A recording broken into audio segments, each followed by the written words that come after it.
Yes, hello everyone, क्या हाल चाल आप सबके। कैपिटल गेन चैप्टर में लास्ट में हमने ये वाला क्वेश्चन आपको होमवर्क में दिया था और मैंने कहा था कि लॉन्ग टर्म कैपिटल गेन का ये क्वेश्चन आपको होमवर्क में करना है। शायद आप लोगों ने किया होगा, अदरवाइज नहीं भी किया होगा। इनकेस आपने नहीं किया है तो क्वेश्चन को लिख लीजिए और इसी क्वेश्चन को हम लोग करना शुरू करते हैं। तो आइए समझते हैं ये क्वेश्चन क्या है।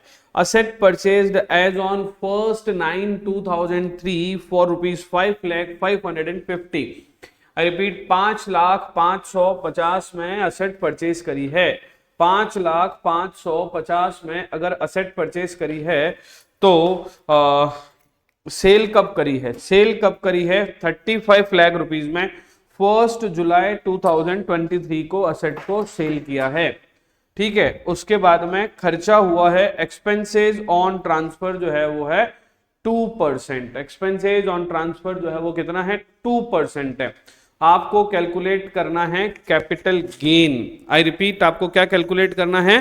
Capital gain. तो करें शुरू? ओके, हो जाओ शुरू मेरे साथ साथ।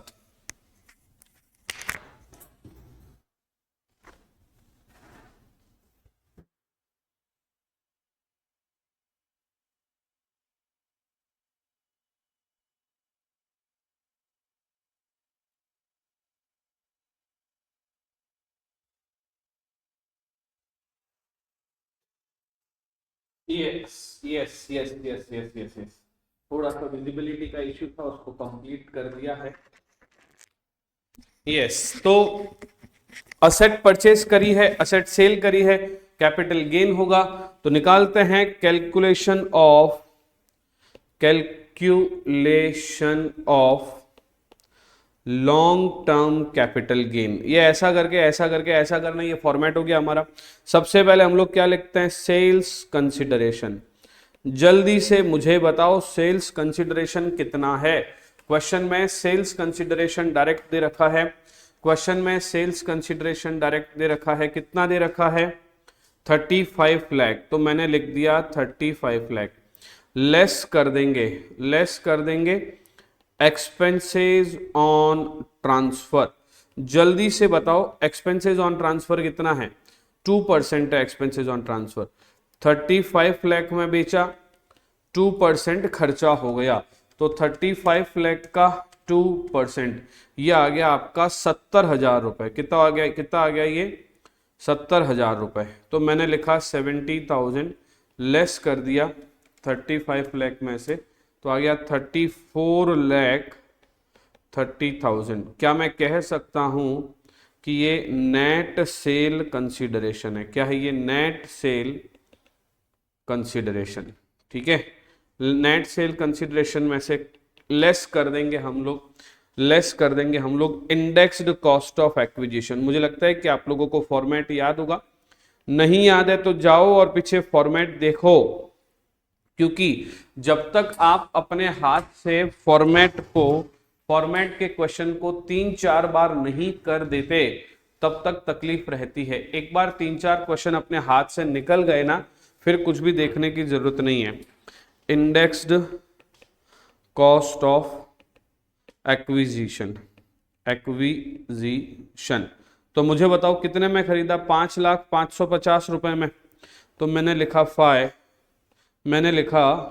5,05,50 5,05,50। ठीक है, 5,05,50 डिवाइडेड बाय, हम लोग डिवाइड बाय करेंगे 23-24 का इंडेक्स। 23-24 का इंडेक्स हम लोग करेंगे डिवाइड बाय। तो इस तरह की टेबल आपको दे रखी है, उसमें 23-24 का इंडेक्स, यानी कि ये वाली बुक की बात कर रहा हूं मैं। I am talking about this book. इस बुक को, ये जो बुक है आपकी, अरे यार लाइटिंग नहीं आ रही ना, इस बुक के अंदर पेज नंबर 50 पे आपको इंडेक्स नंबर की टेबल दे रखी होगी। आगे पीछे हो सकता है 1-2 पेज, है ना। तो क्या बोला मैंने? इंडेक्स दे रखी है 2003-4 में 109 था इंडेक्स हमारा, तो डिवाइड बाय कर दिया 109। तो हमारा फॉर्मेट में क्या रहता है? फॉर्मेट में हम लोगों ने क्या सीखा था? इंडेक्स कॉस्ट ऑफ एक्विजिशन कैसे निकालते हैं? Purchase value. ठीक है, कैसे निकालते हैं? परचेज वैल्यू परचेज की वैल्यू कितनी है, divided by purchase year index और multiplied by sale year index. मुझे बताओ purchase year index, purchase value कितनी है, परचेज वैल्यू है 5,00,000 रुपए की, तो मैंने लिख लिया 5,05,50। अब मुझे बताओ परचेज 5,05,50 में 2003-04 में परचेज ईयर इंडेक्स कितना है, 109। मुझे बताओ सेल्स ईयर इंडेक्स कितना है, 348, 348। ठीक है, तो 5,00,550 डिवाइडेड बाय 109 मल्टीप्लाइड बाय 348, तो आ गया 15,98,086। तो मैंने लिखा 15,98,086। अब अगर डिफरेंस अमाउंट देखें तो क्या हो जाएगा, 34,30,000 माइनस 15,98,086, तो ये हो गया 18,31,914, 18,31,914। और ये क्या हो जाएगा, लॉन्ग टर्म कैपिटल गेन। ये क्या हो जाएगा, लॉन्ग टर्म कैपिटल गेन। मुझे लगता है कि आप लोगों को पूरा समझ में आ गया होगा। कुछ भी तो नहीं था, नॉर्मल क्वेश्चन था जिसमें एक क्वेश्चन दे रखा था और इसका आंसर निकालना था। तो हमने इजीली क्या किया, 500,550 डिवाइडेड बाय कर दिया हमने 109, मल्टीप्लाइड बाय कर दिया हमने 348, तो आ गया 1598086, 1598086 लिख दिया और 34,30,000 में से 1598086 हटाया, तो आंसर क्या आ गया, 18,31,914। तो this will be treated as long term capital gain. ये फॉर्मेट बेस्ड क्वेश्चन था और एकदम तसल्ली से आसानी से हमने सीख लिया। मुझे नहीं लगता कि इसमें कोई ज्यादा इश्यूज हैं। अब तक हमने क्या क्या किया है लॉन्ग कैपिटल गेन में, तो उसको मैं आपको एक बार समझा देता हूं पूरा का पूरा। हमने सबसे पहले कैपिटल गेन में स्टार्ट किया था, सबसे पहले हम लोगों ने स्टार्ट किया था कि there must be a capital asset. ठीक है, there must be a capital asset. Capital asset क्या होती है समझा था, जिसमें मैंने बताया था कि कैपिटल असेट में क्या क्या आता है और क्या क्या नहीं लिया जाता है। कैपिटल असेट में क्या लेना है क्या नहीं लेना है, ये सीखने के बाद हम लोगों ने फर्दर डिस्कशन किया था। फर्दर डिस्कशन किया था ट्रांसफर क्या होता है। जब capital gain capital asset transfer होगी तो ही गेन या लॉस होगा। कैपिटल असेट ट्रांसफर होगी का मतलब क्या हो गया, आपके पास में एक एसेट दे रखी होगी, उस असेट का ट्रांसफर करने पर जो गेन या लॉस होता है, तो भैया ट्रांसफर का मतलब क्या होता है वो सीखा था। ट्रांसफर में एक्सक्लूड क्या क्या होता है वो भी हमने सीखा था। तो इसके बाद में हमने देखा था दो तरह के गेन होंगे, या तो लॉन्ग टर्म होंगे या तो शॉर्ट टर्म होंगे। अगर मान लीजिए लिस्टेड सिक्योरिटी है, यूनिट्स ऑफ यूटीआई है, units of equity oriented fund है और जीरो कूपन बॉन्ड है। मैं फिर से रिपीट कर रहा हूं, ये बड़ी इंपॉर्टेंट चीज आपको समझनी होगी, ये बड़ी इंपॉर्टेंट चीज आपको समझनी होगी।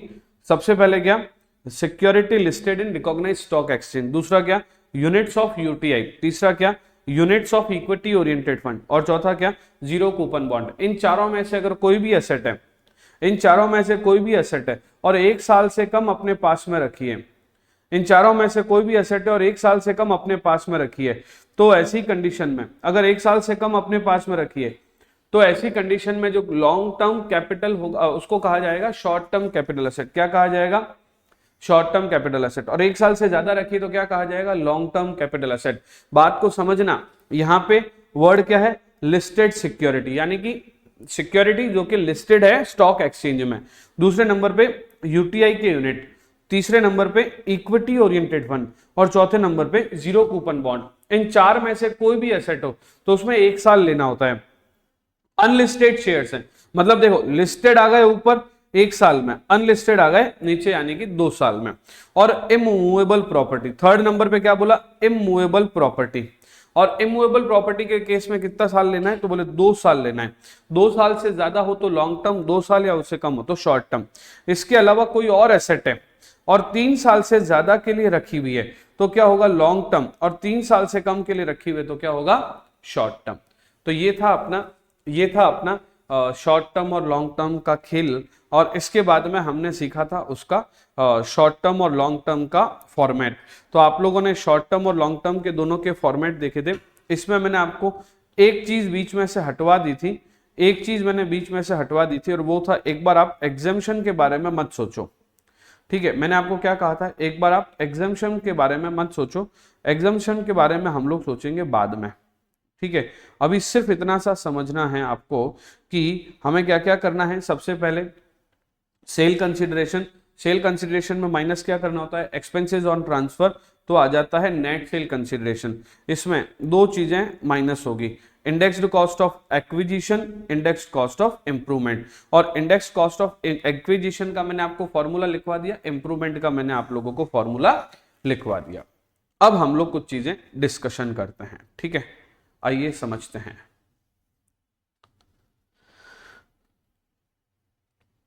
अगर आप बात करेंगे इंडेक्सेशन की, राइट। अभी एक बार अपने आंख कान नाक गला सब खोल दीजिए ना, क्योंकि बहुत इंपॉर्टेंट चीजें अभी होने वाली है। और इतना ज्यादा इंपॉर्टेंट मैं आपको बता रहा हूं कि आपको अब से चैप्टर को स्पीड पकड़वा रहा हूं। अभी तक जो 3 लेक्चर पिछले हुए हैं वो तो क्या हमने ऐसे ही रैंडम तीन जो लेक्चर हमारे थे उसमें तो क्या हमने एक रैंडम डिस्कशन करा और हमारे को सब कुछ समझ में आ गया। अब हम लोग आगे बढ़ रहे हैं स्पेशल केस की तरफ। स्पेशल केस का मतलब क्या होता है, उसके लिए आपको कुछ बातें समझनी होगी। आपने कहा कि कोई असेट अगर हम लोग खरीदते हैं 2001-2 में और उसको सेल करते हैं तो इंडेक्स जो है वो हमारा होता है 100। 2002-3 में इंडेक्स नंबर है हमारा 105, 3-4 में है 109, 4-5 में है 113। इस तरह से आगे बढ़ते बढ़ते 23-24 जो कि लेटेस्ट है वो है 348, राइट। अब हम एक क्वेश्चन करते हैं, एक क्वेश्चन समझते हैं इसी का ही, ठीक है, एक क्वेश्चन समझते हैं इसी का ही। आइए एक क्वेश्चन की तरफ बढ़ते हैं, आइए।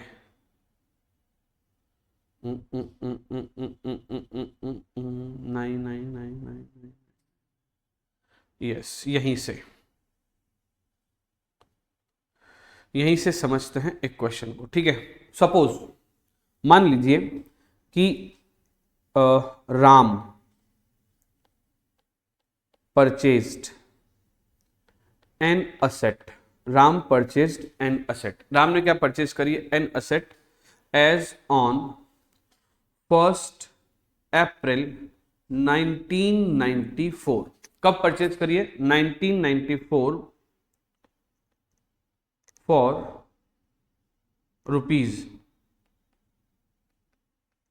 ₹10 लाख। मतलब किसने परचेज करिए, राम ने। क्या परचेज करिए, एसेट। कितने में परचेज करिए, 10 लाख रुपए में। कब परचेज करिए, 1 अप्रैल 1994 में 10 लाख रुपए में राम ने एक एसेट परचेज करी है। He sold the same for ₹20 lakh. उसने इसको कितने में सेल किया, 20 लाख रुपीज में सेल किया। 20 लाख में नहीं, थोड़ा ज्यादा महंगा बिकवाते हैं, उसको थोड़ा फायदा करवाते हैं। कितने में बेचा उसने, he sold the same for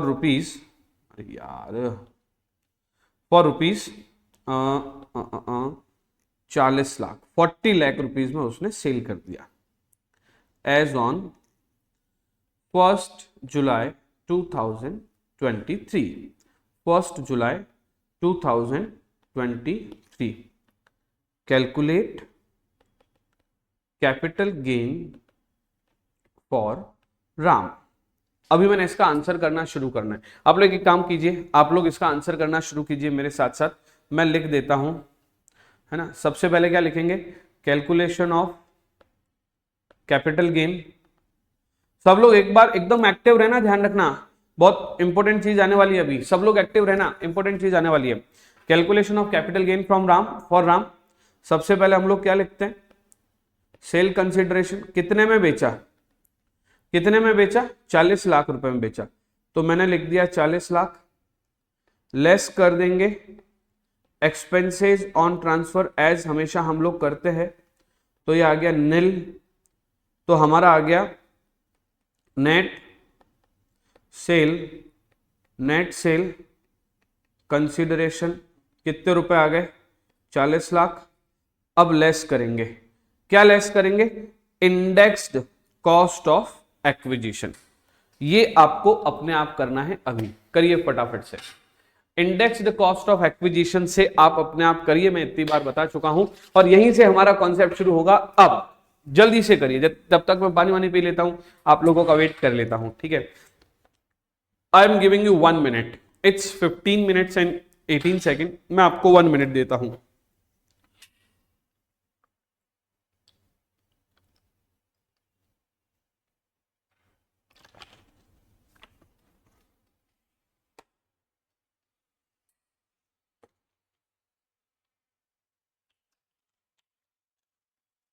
yes, your time is over. कैसे कर रहे हो आप लोग लिख रहे हो purchase value divided by purchase year index multiplied by sale year index. अब इसी को ही मैं इधर लिखता हूं आगे। परचेज वैल्यू है 10 लाख, परचेज वैल्यू कितनी है 10 लाख। परचेज ईयर इंडेक्स 1994 का कितना? अरे सर इंडेक्स शुरू ही 2001 से हो रहे हैं। बस यहीं पे प्रॉब्लम शुरू हो गई, क्योंकि 1994 में कोई तरह का इंडेक्स हमें नहीं दे रखा है, हमारा इंडेक्स ही जो दे रखा है वो 2001 से दे रखा है। तो sir what should we do? तो इसलिए इन्होंने कहा कि क्योंकि इंडेक्स नंबर 2001 में शुरू हुए थे, आई रिपीट इंडेक्स नंबर 2001 में शुरू हुए थे, इसलिए 2001 से पहले का कोई अगर आपने परचेज कर रखा है तो आपको परचेज वैल्यू 2001 वाली, fair market value of the asset 2001 वाली लेनी है। और अगर नहीं दे रखी है, ऐसा होगा नहीं, और अगर मान लीजिए 2001 वाली वैल्यू और प्रीवियस वाली वैल्यू में प्रीवियस वाली वैल्यू ज्यादा थी तो प्रीवियस वाली वैल्यू लेनी है। अब ये क्या है, इसके लिए मैं आपको समझाना शुरू करता हूं। तो पहले इस क्वेश्चन को थोड़ा सा आगे बढ़ा देते हैं। Fair market value of asset as on 2001 to as on 2001 to were इसको लिख देता हूं मैं 12 लाख रुपीस। आप अपने क्वेश्चन को इतना सा बढ़ा दीजिए, fair market value of such asset as on 2001 two were 12 lakh rupees, और नीचे लिखिए नोट। अब हम लोग कैपिटल गेन का कॉन्सेप्ट समझना शुरू करते हैं। अगर कोई asset in case where any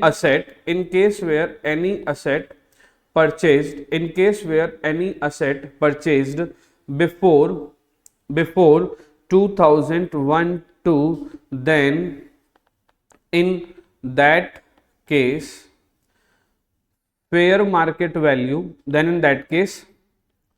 fair market value of asset in 2001 or purchase value whichever is higher will be taken as cost of acquisition. ये तो हमारी पहली बात हो गई। यानी कि अगर कोई असेट, बहुत आराम से समझना, अगर कोई असेट 2001 से पहले खरीदी हुई है तो जो पहले वाली वैल्यू है उसको कहा जाता है परचेज वैल्यू, और जो उस असेट की फेयर मार्केट वैल्यू है 2001 को, इन दोनों में से जो हायर होगी, इन दोनों में से क्या होगी? हायर, वो लेनी है कॉस्ट ऑफ एक्विजिशन। मैं फिर से बोल रहा हूं, fair market value of asset in 2001 और purchase value whichever is higher will be taken as cost of acquisition. तो अभी देखो, फेयर मार्केट वैल्यू इन 2001 हमेशा क्वेश्चन में दे रखी होगी, परचेज वैल्यू भी हमेशा क्वेश्चन में दे रखी होगी। दोनों में से जो ज्यादा होगा उसको हम लोग क्या मान लेंगे? Cost of acquisition. ठीक है।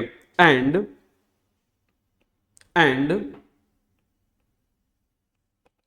दूसरी बात क्या है वो भी समझ लीजिए। एंड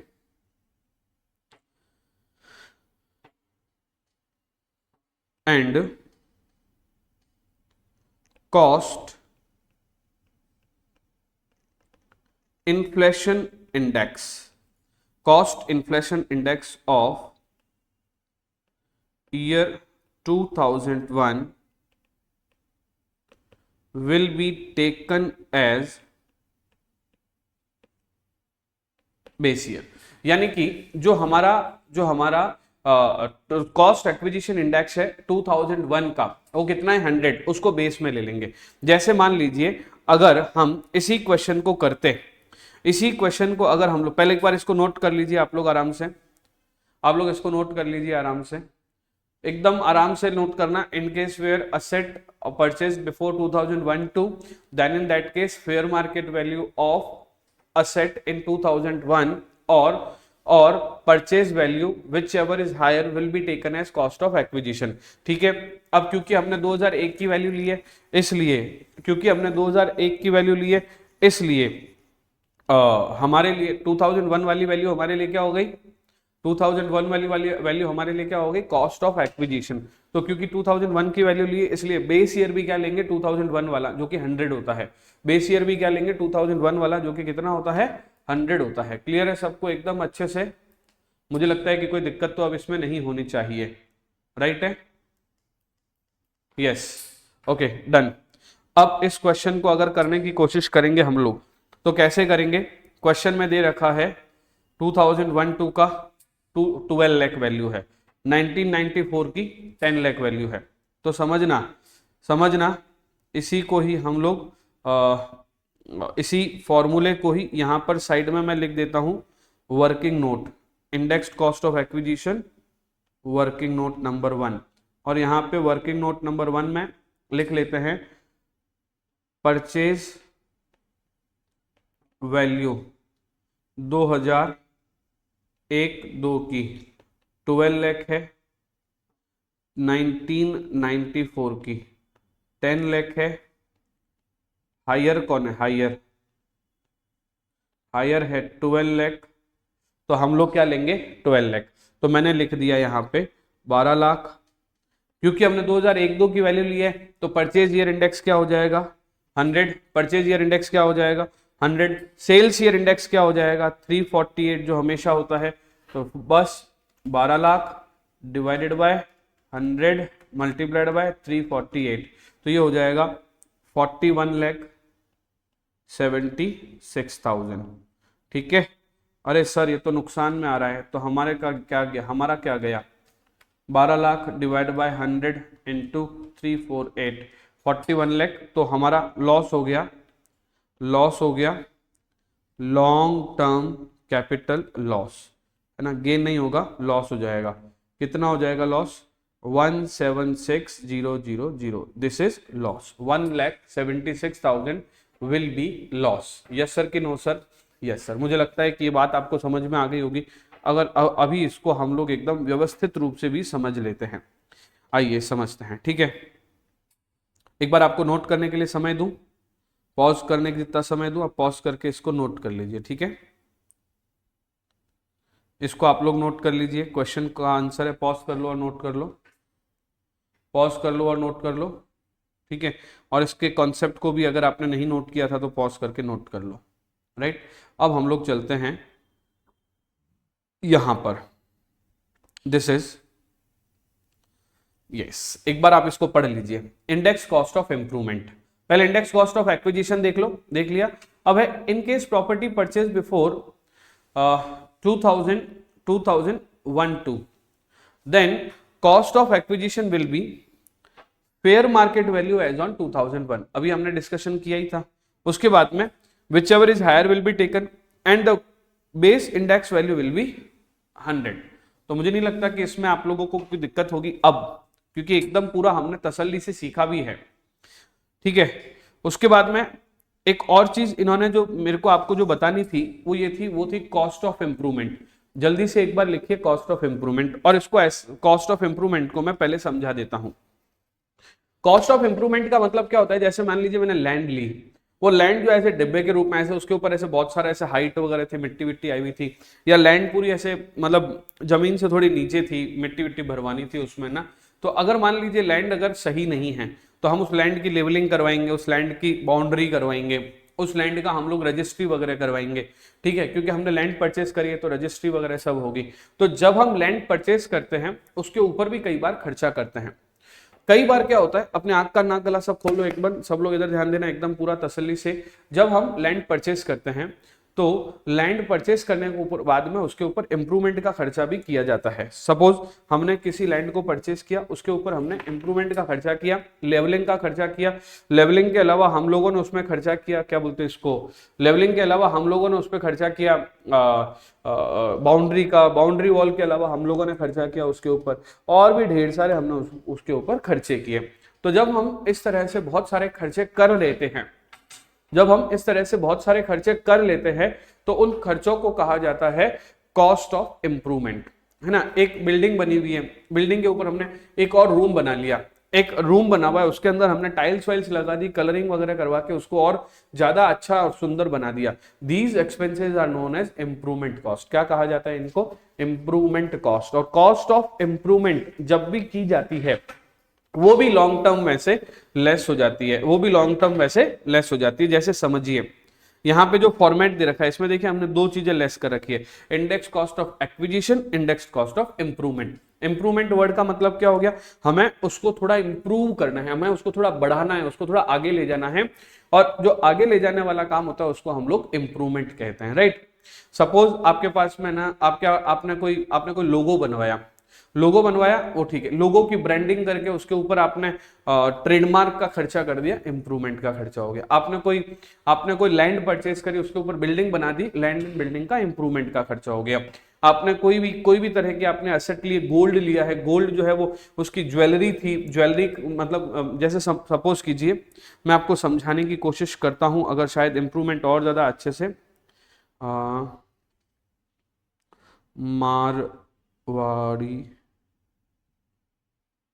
गोल्ड आर्ड, राजस्थानी गोल्ड आर्ड, इसको राजस्थान में आर्ड कहा जाता है, ठीक है। This is आर्ड। सपोज कीजिए ये अभी जितनी आपको स्क्रीन में दिख रही है उतनी ही होती, ठीक है, मतलब गले में ऐसे करके बनाई हुई, ठीक है। अभी क्या है, आपने उसके नीचे वाला हिस्सा आपने बाद में और एड ऑन करवाया, तो ये देखो नीचे वाला हिस्सा बाद में एड ऑन करवाया, तो इस तरह से होता है। जैसे देखो इसमें तो प्योरली हो रखा है, ये इसमें क्या है, देखो नीचे वाली जो आर्ट है, मतलब ये जो फर्स्ट वाला जो रेक्टेंगुलर शेप है वो तो बेस है, बाद में क्या होगा, किसी के पास पैसे ज्यादा आ गए तो उसने नीचे और ऐसे झुमरियां वगैरह लगा के इसको बड़ा कर दिया, ठीक है।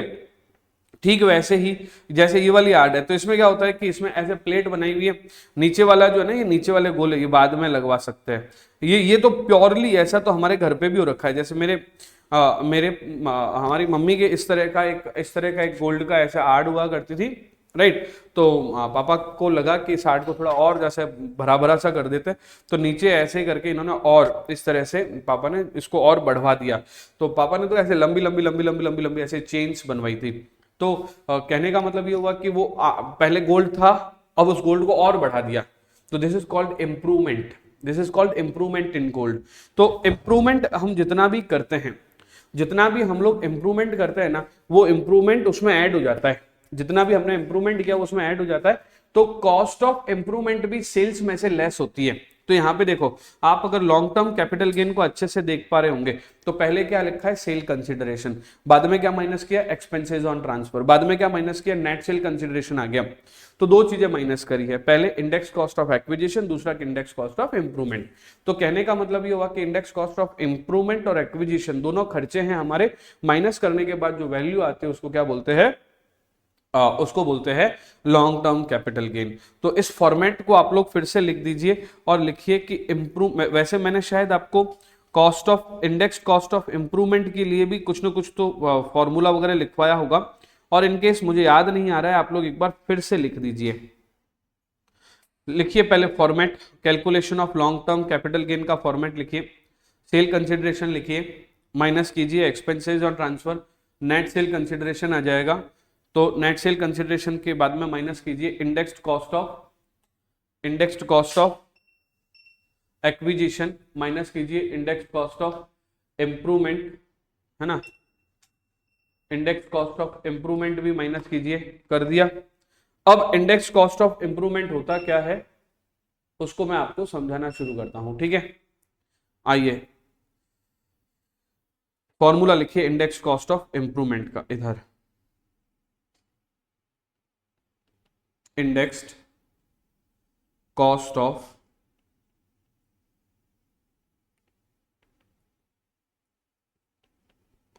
Indexed cost of improvement. तो लिखना है cost of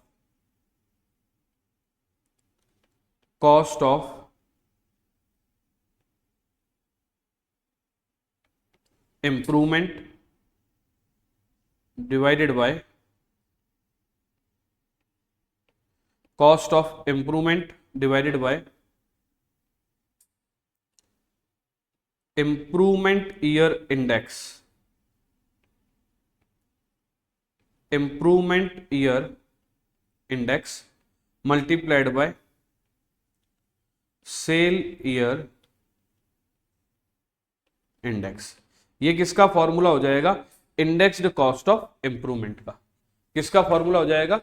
indexed cost of improvement का। मुझे लगता है कि ये बात आपको समझ में आ गई होगी, नोट कर लीजिए। यानी कि जिस साल हम लोग इंप्रूवमेंट की तरफ जाते हैं, जिस साल हम लोग इंप्रूवमेंट की तरफ जाते हैं, तो इंप्रूवमेंट के टाइम पे जब हम कोई तरह का खर्चा करते हैं, इंप्रूवमेंट के टाइम पे हम अगर कोई तरह का खर्चा करते हैं, एक सेकंड ये इसी को सेट कर रहा हूं, नहीं तो मैं ऐसे ऐसे हिलना शुरू हो जाऊंगा। यस, इंप्रूवमेंट के टाइम पे अगर हम किसी भी तरह का खर्चा करते हैं तो कॉस्ट ऑफ इंप्रूवमेंट में आ जाता है। डिवाइड बाय कर देंगे इंप्रूवमेंट ईयर इंडेक्स, मल्टीप्लाई कर देंगे सेल ईयर इंडेक्स। अब हुआ क्या, जितना हमने इंप्रूवमेंट किया वो कॉस्ट में चला गया, इंप्रूवमेंट ईयर का इंडेक्स नीचे आ गया और मल्टीप्लाई हो गया सेल ईयर का इंडेक्स। क्लियर है सबको? This is called as cost of improvement. मुझे लगता है समझ आ गया होगा आप लोगों को। यस, आगे बढ़ते हैं। अब लिखिए नोट। नोट लिखने से पहले एक चीज आपको, छोटी सी चीज मैं आपको समझाता हूं। सपोज कि आपने, अच्छा वेल मैंने ये फॉर्मूला लिखवा दिया था पहले। ओके, आई वाज थिंकिंग कि पता नहीं लिखवाया है कि नहीं लिखवाया। मैंने फॉर्मूला पहले लिखवा दिया था, यहीं पे लिखा हुआ पड़ा है। ठीक है, कोई बात नहीं। अब लिखिए, सपोज 2001 में नहीं, 1990 में मेरे फादर ने एक लैंड परचेस की। क्या करी? लैंड परचेस करी। कितने में परचेस करी? 5 लाख रुपीज में। मुद्दे को समझते जाना। लैंड कब परचेस हुई है? 1990 में। कितने की लैंड परचेस करी है? 5 लाख रुपीज की। 1997 में उस लैंड के ऊपर उस लैंड की लेवलिंग, उस लैंड की बाउंड्री, उस लैंड का रजिस्ट्रीकरण, जो रजिस्ट्री होती है वो भी ढंग से नहीं हो रखी थी, तो उस लैंड की रजिस्ट्री, ये सब चीजें बाद में करवाई गई। और कब करवाई गई? 1997 में। कब करवाई गई? 1997 में। और ये सब जो हमने करवाई, इसके ऊपर हमारा 2 लाख रुपए का खर्चा लग गया। तो इसको क्या कहा जाएगा? Cost of acquisition. क्या कहा जाएगा इसको? Cost of acquisition. और ये जो खर्चा किया है इसको कहा जाएगा कॉस्ट ऑफ इंप्रूवमेंट। बात को समझना, पहले वाला क्या था? Cost of acquisition. बाद में क्या किया? इंप्रूवमेंट। यानी कि लैंड परचेस कर दी 1990 में 5 लाख रुपए की, ये हमने एक्वायर किया है। इस एक्वायर्ड लैंड के ऊपर जब हम और कोई खर्चा वगैरह करते हैं तो उसको इंप्रूवमेंट की कॉस्ट कहा जाता है। और इंप्रूवमेंट यानी कि कितने रुपए का खर्चा किया हमने? 2 लाख रुपए का। लैंड परचेस कर ली, लैंड के ऊपर हमने इंप्रूवमेंट कर दिया, अब इंप्रूवमेंट हो चुका है। अब मुझे बताओ, अगर मैं इसे सेल करता हूं 2023 में, और कितने में सेल करता हूं? मैंने इसे सेल किया 70 लाख रुपीस का। ठीक है, सोल्ड। तो हम लोग क्या लिखेंगे? Sales consideration 70 lakh rupees. Cost of acquisition कौन से लेंगे? 1990 वाले लेंगे कि 97 वाला इंप्रूवमेंट लेंगे? क्योंकि हमें तो जब कोई लैंड अगर 2001 से पहले परचेस करनी होती है, करीबी होती है, तो हम लोग उसमें क्या ध्यान रखते हैं? वैल्यू एज ऑन 2001 देनी होती है। और वैल्यू भी कौन सी? Fair market value. कब की लेनी होती है? 2001 की। अब मैं आपसे एक बात पूछना चाहता हूं, 1990 की लैंड है, उसके ऊपर 97 में इंप्रूवमेंट कर दिया, तो अब जो 2001 वाली वैल्यू होगी वो 90 वाला कॉस्ट ऑफ एक्विजिशन, 97 वाला इंप्रूवमेंट, दोनों मिलाकर जो वैल्यू बन गई है वही तो वैल्यू 2001 में लेंगे हम। जो 2001 में वैल्यू लेंगे वो एज ऑन डेट जो उस लैंड की वैल्यू क्रिएट हो रही वो लेंगे। तो इसका मतलब इंप्रूवमेंट का खर्चा भी 2001 वाली वैल्यू में शामिल है। ये बात जिनको नहीं समझ में आई वो अपने आंख कान नाक गला फिर से खोल दीजिए, आपको समझ में आएगा 100%। सपोज कीजिए, इमेजिनेशन में जाइए, आपने एक लैंड परचेस करी 1990 में, राइट। अब क्या हुआ, उस लैंड के ऊपर आपने इंप्रूवमेंट कर दिया। सपोज कीजिए आपने एक लैंड ही परचेस करी, उसके ऊपर एक बिल्डिंग बना दी 1997 में। अब 2001 की को हम लोगों को वैल्यू निकालनी है, तो लैंड की वैल्यू रहेगी या इंप्रूवमेंट यानी कि जो बिल्डिंग बना दी है उसकी वैल्यू भी साथ में हो जाएगी। क्योंकि 2001 को जब हम वैल्यू कैलकुलेट कर रहे हैं तो हम पूरी एसेट की वैल्यू कैलकुलेट कर रहे हैं, यानी कि 90 वाला एक्विजिशन भी शामिल है, 97 वाला इंप्रूवमेंट भी शामिल है। टोटल मिला के 2001 में उसकी लैंड प्लस बिल्डिंग की जो टोटल वैल्यू बन रही है वो वैल्यू हमें लेनी होती है, वो वैल्यू हमें लेनी होती है। तो 90 और 97, मैं फिर से रिपीट कर रहा हूं, 90 और 97 की दोनों की वैल्यू को मर्ज करके 2001 वाली वैल्यू हम लोग लेते हैं। तो इसलिए कहा गया है कि अगर कभी कोई कॉस्ट ऑफ इंप्रूवमेंट 2001 से पहले किया है तो ऐसी कंडीशन में कॉस्ट ऑफ इंप्रूवमेंट को, I am repeating word, cost of improvement को हम लोग निल लेते हैं, हम लोग कॉस्ट ऑफ इंप्रूवमेंट को निल लेते हैं। तो मैं आपको इतनी देर से जो कहानी रामायण जो समझाई है उसको समझाने का रीजन ये है कि in case where any person is making improvement expenses on any asset, अगर कोई भी तरह का इंप्रूवमेंट किया है तो cost of improvement will be taken as nil. I repeat, cost of improvement will be taken as nil. Yes और no? कब? जब 2001 से पहले का है, ठीक है। तो नोट लिख लीजिए, नोट लिख लीजिए, फिर इस क्वेश्चन को करने के लिए मैं फिर से आता हूं। नोट लिख लीजिए, इफ इंप्रूवमेंट इज मेड, ये वाला लिखवा रहा हूं मैं, if improvement is made before 2001 two, if improvement is made before 2001 two, then cost of improvement will be, then cost of improvement will be, then cost of improvement will be, cost of improvement will be taken as nil, taken as nil, ठीक है। Yes और no? Yes sir. इस question को कर ले मैं एक बार, इस क्वेश्चन को कर ले में आपको समझ आ जाएगा क्या मैं समझाना चाह रहा हूं। कहां गया भैया क्वेश्चन?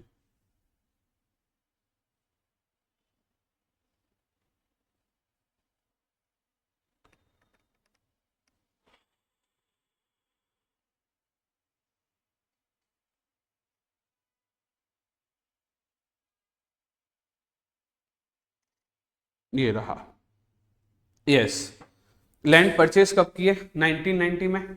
लैंड परचेस कब करिए? 1990 में। इंप्रूवमेंट कब हुआ है? 1997 में।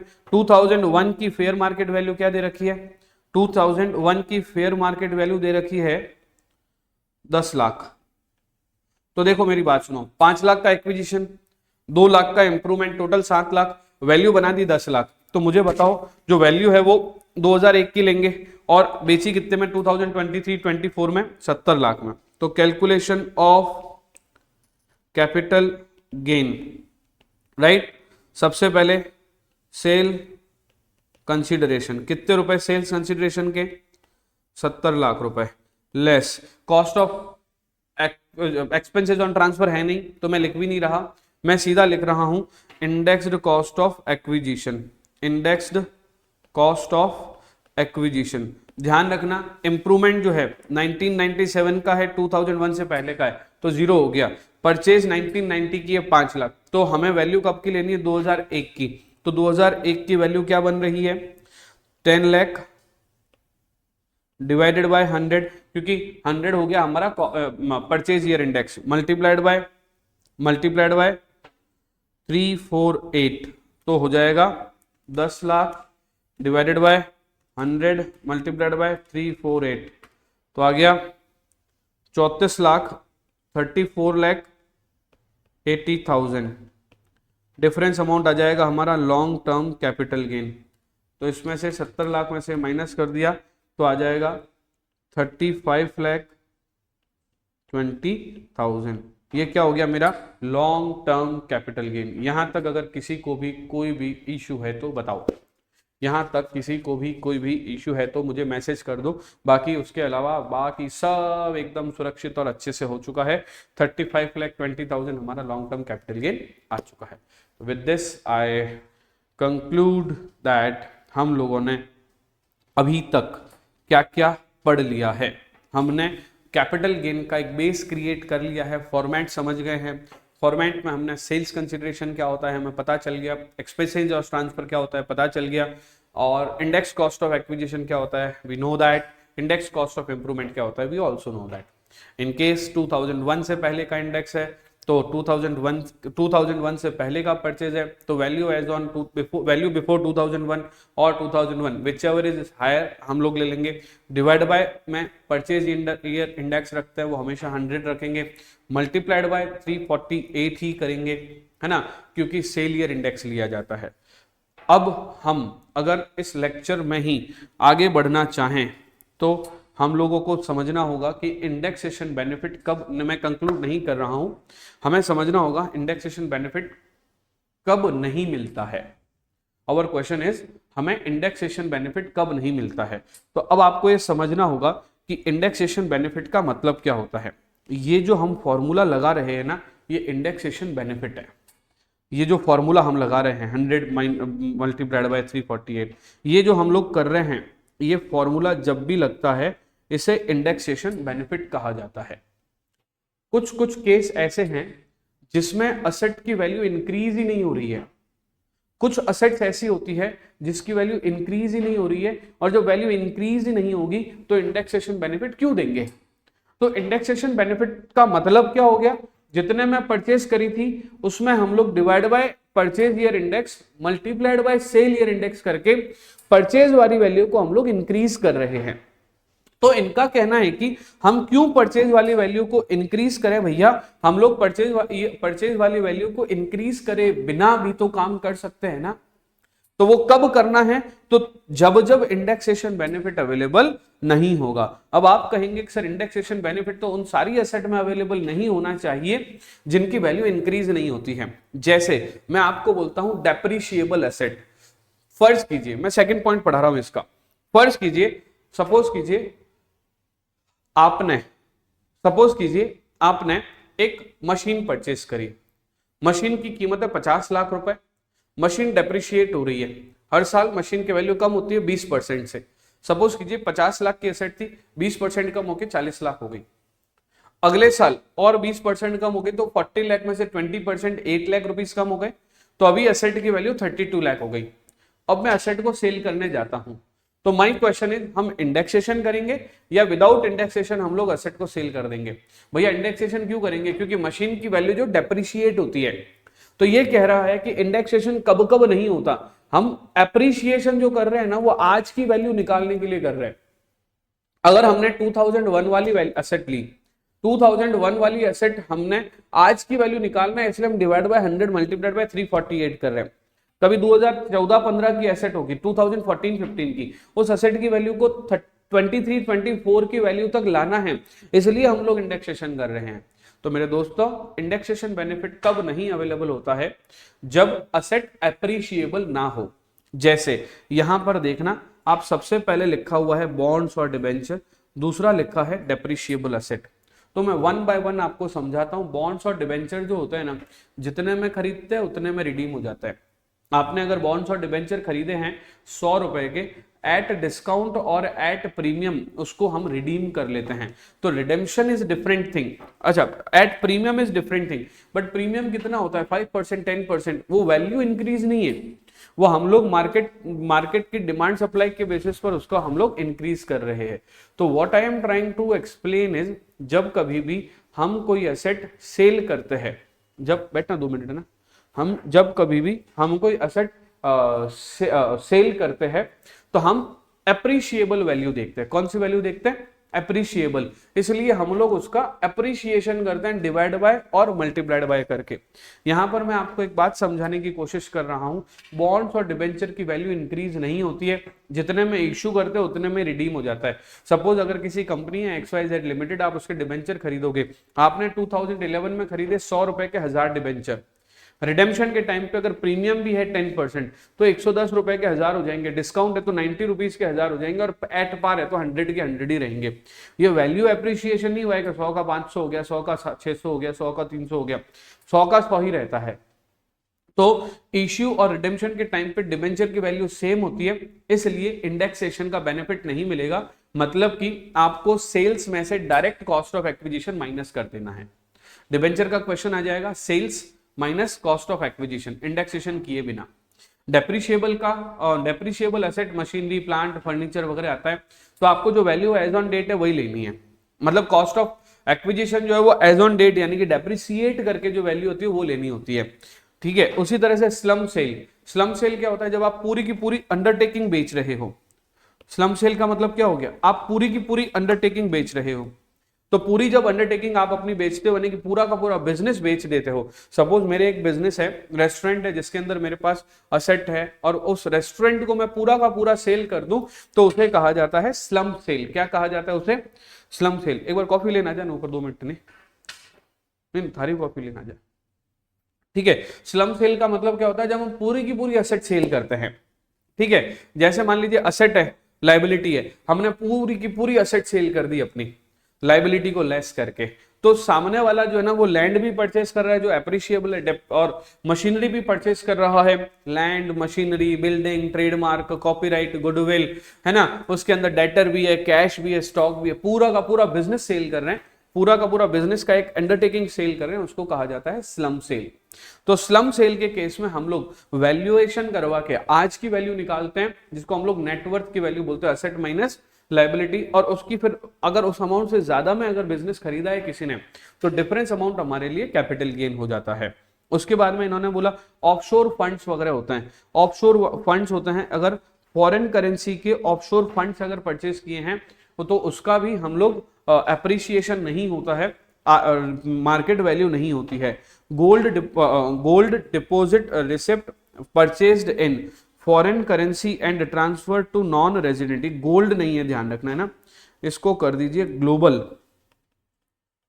GDR बोलते हैं इसको। आप जब सेकंड ग्रुप पढ़ोगे तो कैपिटल मार्केट में ये सारी चीजें आपको देखने को मिलेगी। और सिक्योरिटीज ऑफ 115 AD, इन सब केसेस में इंडेक्सेशन नहीं होगा, दैट इज सेल कर दिया माइनस सीधा कॉस्ट ऑफ एक्विजिशन कर दिया और हमारा कैपिटल गेन आ जाएगा। तो ये है हमारा कैपिटल गेन का एक पार्ट। अगले लेक्चर में मैं आपको स्पेशल केसेस पढ़ाना शुरू करूंगा। यहां तक अगर मैंने जितने भी क्वेश्चंस आपको बताए हैं क्वेश्चन अपने हाथ से किए हैं तो ठीक, नहीं तो रोक के एक बार हाथ से क्वेश्चन कर लीजिए, क्योंकि स्पेशल केसेस इसी में ही हम लोग केसेस को वेरी करेंगे, ठीक है। तो स्पेशल केसेस क्या होता है वो नेक्स्ट लेक्चर में आप लोगों को मैं समझाता हूं। तब तक के लिए शुभ रात्रि, हैप्पी लर्निंग्स।